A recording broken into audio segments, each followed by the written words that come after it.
Kalau lu klik video ini, berarti lu sadar kalau lu itu miskin dan lu pengen berubah. Kebanyakan orang miskin itu menghibur dirinya dengan cara dia nyalain orang lain. Dia selalu bilang bahwa ini kondisi ekonomi lagi jelek, ini kesalahan pemerintah, ini salah gua nggak dilahirin sama orang yang kaya. Tapi itu cuma cara mereka semua untuk menghibur dirinya. Lu pernah mikir nggak, di dunia ini uang itu ada banyak sekali ya. Ada orang yang bisa hasilkan puluhan triliun, bahkan ratusan triliun per tahunnya. Tapi lu bingung, kenapa uang itu tidak pernah nyampe ke tangan lo? Kenapa tidak pernah ada di genggaman lo? Berarti ada hal di dunia ini yang lu nggak tahu, yang orang lain itu tahu. Mereka itu selalu yang gua sebut jual skrip ke lu. Datang ke sekolah yang rajin, kerja yang keras, menabung yang keras, ya kan? Lu sekolah yang rajin, cari nilai yang bagus, dengan nilai yang bagus lu bisa lamar kerja, lu cari gaji naik pelan-pelan, lalu nabung di celengan ayam. Itu adalah skrip yang ditanamkan ke lu sejak lu kecil. Jadi setiap kali ya lu punya pemikiran lain yang di luar skrip itu, lu akan ragu dan lu akan takut. Lu tidak pernah diajarin untuk nanya kenapa nasihat yang keluar seperti itu tidak pernah datang dari mulut orang yang kaya. Kalau semua sistemnya tadi yang gue sebut dari sistem edukasi, ya, sistem pekerjaan, itu tidak pernah didesain untuk lu jadi kaya. Tapi itu lu didesain untuk sebagai hamster, ya, lu jadi sebagai hamster yang lari di roda. Lu cuman muter, lu kelihatannya larinya kencang tapi lu lari di tempat. Simpelnya ya, ketika lu sekolah nih, lu lulus sekolah, lu dijanjin apa? Ketika lu lulus kuliah, lu pasti bisa dapat pekerjaan lebih gampang kalau S1. Padahal itu bohong secara total.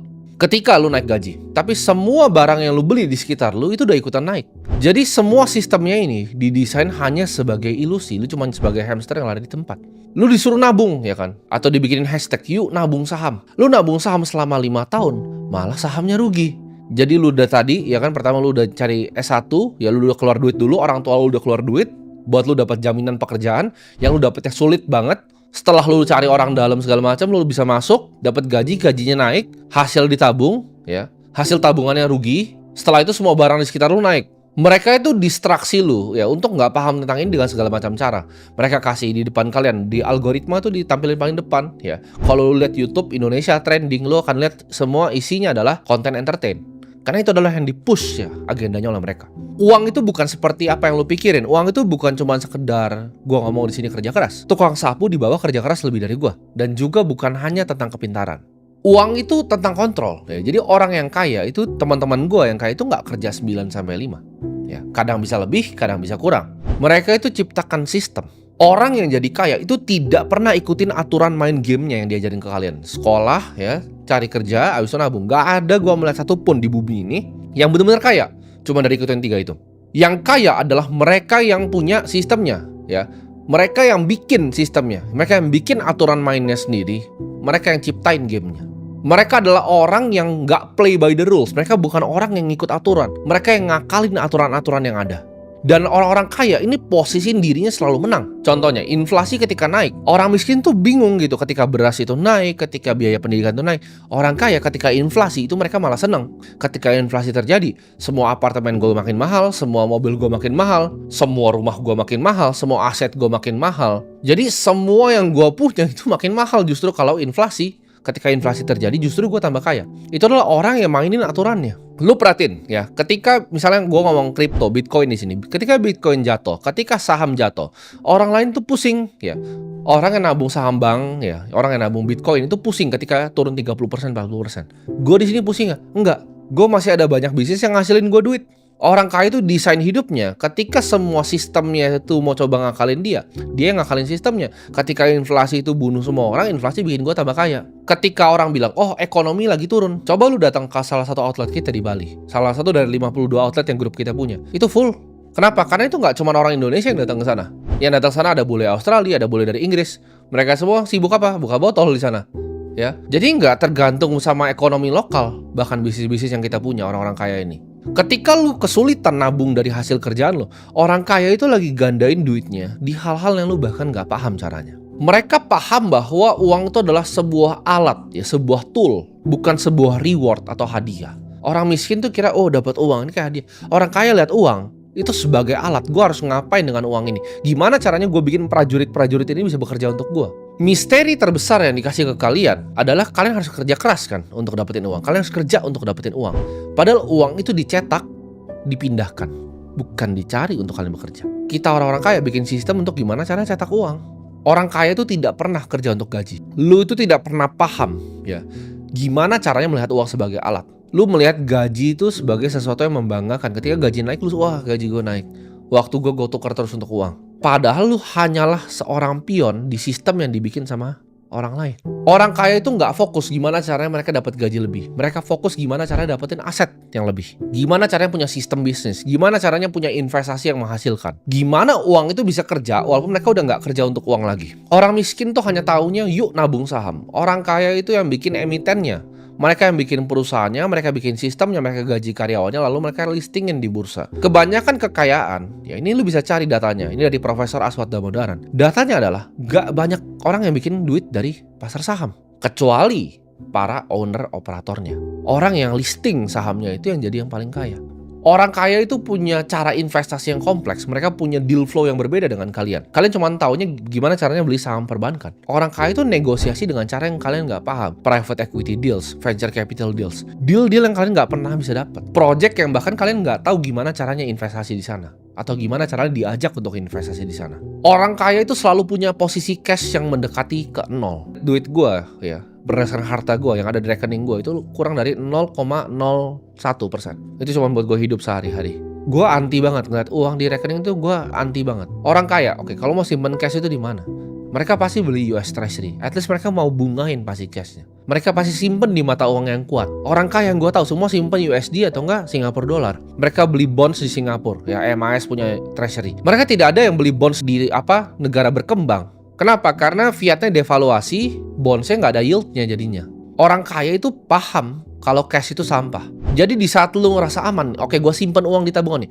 Orang kaya, yang mereka lakukan adalah mereka gimana cara gue buang-buangin uang ini ke tempat-tempat yang lain. Gimana cara uangnya gue buang, oke jadi US Treasury, oh uangnya gue buang jadi S&P 500, oh uangnya gue buang ya jadi properti, jadi gedung. Uangnya gue buang lagi jadi outlet yang ke-30. Mereka itu paham uang itu mengalir kayak sungai. Dapat uang Bitcoin, dapat uang S&P 500, dapat uang masukin ke venture capital ini fund 3, dapat uang masukin ini ke deal flow private equity yang beda, dapat uang masukin ke token project yang baru listing, dapat uang temen mau IPO masukin duluan. Kita udah masuk duluan sebagai friends and family-nya. Kita masuk duluan sebelum semua beli. Sebelum pencet bel ting, badut-badut semua masuk. Minimal di situ ketakutan gitu kan dengan 30 juta yang lebih. Hey, ini jangan sampai hilang, ini tabungan gue takut resiko. Beda banget cara kita melihat duit ya, orang kaya sama lu disuruh untuk belajar takut ya kan, oh mau belajar ini nggak mau belajar gitu, belajar AI oh nggak ngerti belajarnya, diajarin gratis di sini di YouTube gue juga oh nggak mau belajar.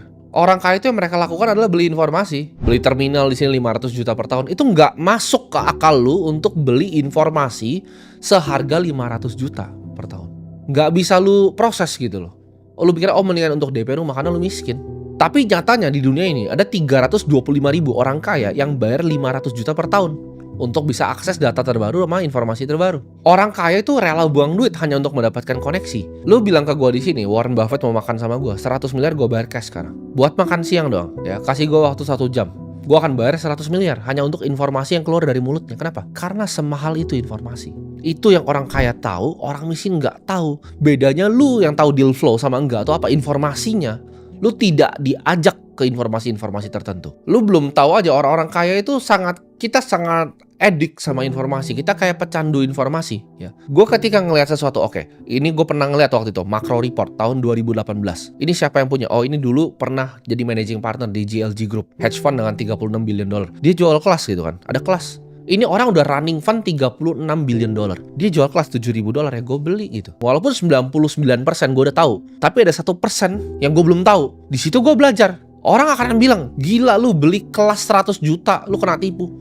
Enggak, gue gak kena tipu. Walaupun 99% gue udah tahu di situ. Tapi ada satu report yang gue bahas buka, ini menarik ini reportnya tentang makro. Mungkin ada yang tahu tuh gue sebut apa. Ini gue sebutnya di sini nama kelasnya tuh Real Vision. Gue ketika gue beli itu 7.900 dolar. Gue dapat sesuatu walaupun gue udah tahu banyak yang di dalamnya ya. Ketika gue buka course-nya gue udah tahu banyak, tapi gue dapat sesuatu bos. Sedangkan lu gue suruh coba beli kelas 100 juta. Lu bilang, oh ini si Raul Paul ini scam ini. Dia orang kaya udah lama bego gitu. Dia memang bikin begitu untuk filter siapa yang mau masuk atau siapa yang gak mau masuk. Lu lihat ya dari sistem sekolah, sistem perusahaan, sistem gaji, sistem perbankan. Coba gue sistemnya bank ya, gue jelasin ke lu. Lu sekarang datang ke KPR ke bank. Bang, please minta tolong gitu kan. Saya mau KPR rumah. Lu harus ngemis ke bank. Sedangkan kalau gua nggak pernah ke bank, orang bank yang selalu datang kantor gua, nganterin apalah segala macam. Mereka yang minta gua, "Pak, please mau nggak ambil utang 100 miliar sama kita?" Coba, kenapa lu ngemis buat ngutang rumah ke dia, tapi bank itu yang ngemis ke gua untuk minta utang? Coba lu pikir pakai otak. Itu didesain sedemikian rupa sistemnya supaya yang duit itu terkonsentrasi di atas, sedangkan yang di bawah ini cuma makan serpian roti. Karena kenapa? Orang kaya itu punya akses ke informasi yang lu tidak pernah punya. Ketika gue pernah dengar teman gue, dia lagi KPR, dia nggak bisa bayar. Lu nggak tahu bahwa hutang itu bisa direstrukturisasi, lu bisa datang ke bank untuk ngomong. Tapi lu nggak punya otaknya, nggak punya informasi, dan nggak tahu pengetahuannya. Jadi semua itu cuma skill issue. Itu semua cuma ada di otak lu doang. Pola pikir lu doang yang kayak orang miskin. Contoh ya, gue bilang Bitcoin akan apresiasi 20-30% per tahun. Lu semua yang nonton borong Bitcoin gue, kalau ngikutin, bulan by bulan udah untung semua. Tapi masih ada orang yang portonya belum bertumbuh. Kenapa? Karena ketika dia turun 30%, dia jual, dia pikir dia lebih pintar dari gue. Gue beli 50 Bitcoin, gue taruh di Instagram story, harga 16.000. Orang ketawain gue. Mereka jualan di situ. Belum ada itu yang namanya influencer kripto, 16.000 Bitcoin. Belum ada satupun di Indonesia yang ngomong konten gini tentang Bitcoin. Gue beli 50 waktu itu. Itu uang yang sama ya didiemin. Itu profitnya 394%. Kalau lu cuma lihat Instagram story gue dan pikir, oke ini orang pintar, gue ikutin. Tapi apa yang lu lakuin waktu itu? Dia copy 80.000. Lu goblok. Kan lu miskin. Contoh tadi pagi, partner gue bilang, oke ini ada token, kita mau eksekusi order. Gue bilangnya udah keluarin 1% dari porto 10M. Ceder, naik 13%. Dapat 1,3M. 10 menit. Itu lu direktur kerja sampai kencing lu. Lu kerja sampai kencing. Lu rapat. Lu pakai batik, dateng, masih pakai ini lu gitu kan. Even direktur juga lu cuma budak di sistem orang yang bikin perusahaan itu. Lu cuma badut. Itu uang yang ada orang bikin 10 menit kayak begini gitu. Gaji lu setahun. Berarti ada hal yang gua tahu yang lu tidak tahu. Lu udah dikasih informasinya pun, dikasih untuk nyontek informasi pun, lu masih skeptis. Gua udah kasih tahu ulang-ulang, pendapatan lu itu kalau tidak pernah diputar tuh akan jadi nol ujung-ujungnya. Lu punya duit 100 juta, real inflasi, beras di sekitar lu terus mau naik 13-15%. Udah gua hitungin ke lu. 3 tahun itu berapa? Ya, 3,5 tahun duit lu setengah. 100 juta yang lu tadi tabung di celengan ayam lu, itu sisa 50 juta. Dalam 3 tahun, Bos. Lu kerja lagi 3 tahun minus setengah lagi, lu kerja lagi 3 tahun minus setengah lagi. Hal yang lu bisa beli di sekitar lu minus setengah, biaya pendidikan anak lu minus setengah. Terus lu masih tidak mau investasi, ya mati saja ke laut. Lu main pakai aturan yang sudah ketinggalan zaman. Semua tools itu gue beli ya. Gue beli Bloomberg Terminal. Ada orang yang misal tulis cuman macro report, itu dia cuman kasih macro report loh. 100 juta itu cuman PDF anjing. PDF 13 lembar. Lu pasti pas baca itu, aduh gue kena tipu 100 juta. Lu goblok banget gitu. Padahal dia kasih tahu ini oil mau kemana gitu. Lu bisa selalu ngelakuin counter trade macro play yang dari PDF 13 lembar itu. Tapi lu gak ngerti caranya. Dengan edge informasi, gue punya informasi yang lebih dari lu. Gue itu bisa bikin 1,3 miliar dalam waktu 10 menit. 10 menit tadi pagi. Bahkan belum ketemu gue sama partner gue. Lewat WhatsApp, bos. Tembak, ceter. Close posisi. Lu mau tetap jadi budak ya, atau lu mau jadi orang kaya yang belajar untuk mainin sistemnya, mainin gamenya, tidak sesuai pada aturannya.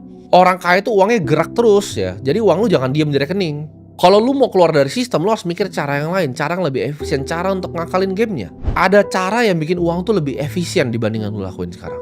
Oke, ini gue contoh paling sederhana deh, yang paling sering beredar gitu kan, yang paling sering beredar gitu. Orang miskin tuh karena dia sangat takut resiko, mereka punya kepercayaan goblok tadi dengan sekolah, kuliah, kerja, nabung jadi miskin ya. Mereka udah diajarin gini kan dari kecil. Jadi ketika ada sesuatu yang ngasih hal yang baru, mereka langsung tolak dengan semua kepercayaannya. Contoh, trading kripto itu judi. Berapa kali lu pernah dengar itu? Trading kripto itu judi. Trading options misalnya, options market itu adalah judi. Kenapa? Karena kalian taunya yang benar-benar judi, yang zaman dulu afiliator goblok itu mainin binary option. Itu saking gobloknya negara ini, kayak barang finansial itu bisa dijual. Jadi semua orang, masyarakat otaknya jadi goblok gitu, bilang trading itu adalah judi. Gua tanya di sini, siapa lu dari 1,9 juta ya subscriber gue sini yang tahu namanya Susquehanna, SIG? Nol pasti yang tahu. Lu tidak tahu itu apa. Lu ngomong, oh trading itu judi. Ada orang namanya Jeff Yash tahun ini, ya dia bikin uang 280 triliun. Nama perusahaan hedge fund-nya adalah Susquehanna International Group, SIG. Lu tidak tahu ya Citadel itu siapa, Ken Griffin itu siapa. Dia beli Stegosaurus ya. Itu triliun dia beli. Cuma buat lucu-lucu aja gitu. Dia beli penthouse paling mahal di US. Itu semua dari mana? Dari trading di market.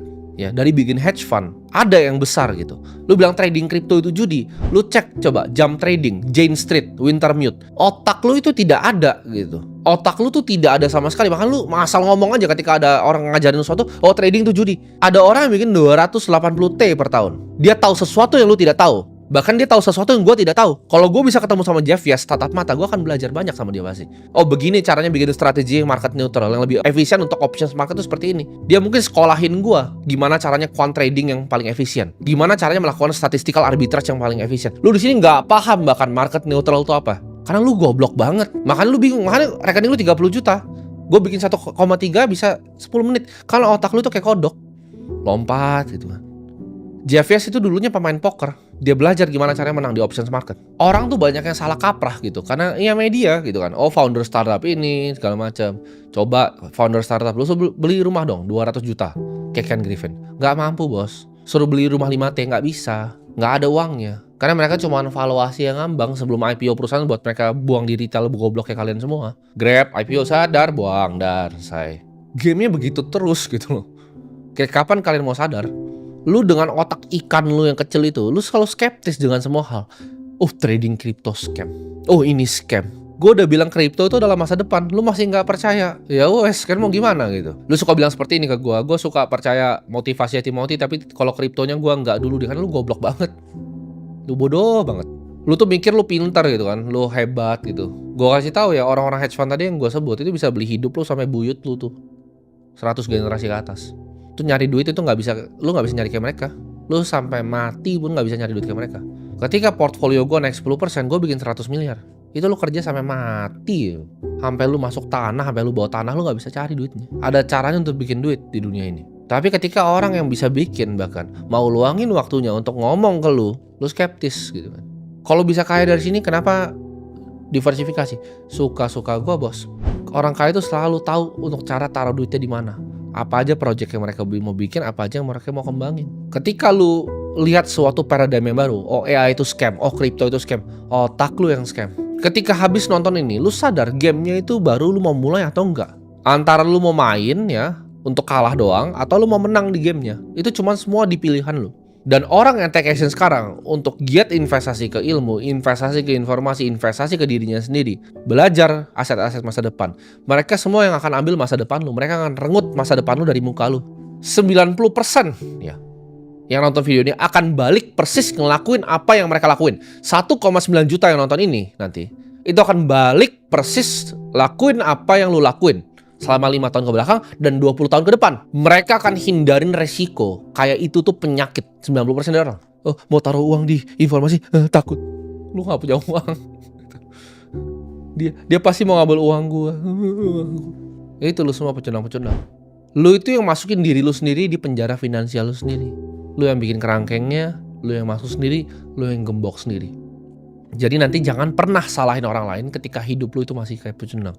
Karena masa depan itu selalu akan datang ke mereka yang berani ngambil sekarang.